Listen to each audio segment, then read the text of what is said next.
ایک سبق میں نے زندگی سے سیکھا ہے کہ زندہ رہنے کے لیے انسان کو اپنے سوا کسی اور کی ضرورت نہیں ہوتی۔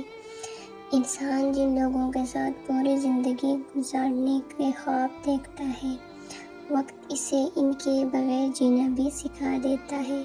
شروع میں لگتا ہے کہ کچھ لوگ ہماری زندگی کے لیے ناگزیر ہیں، ان کے بغیر سانس لینا بھی مشکل ہو جائے گا، مگر وقت گزرنے کے ساتھ احساس ہوتا ہے کہ انسان بہت مضبوط ہے۔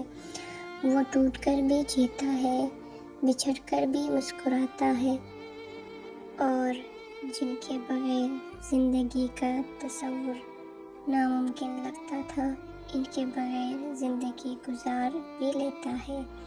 یہی زندگی کا سب سے کڑوا مگر سچا سبق ہے کہ انسان دوسروں کے سہارے نہیں بلکہ اپنے حوصلے کے سہارے زندہ رہتا ہے۔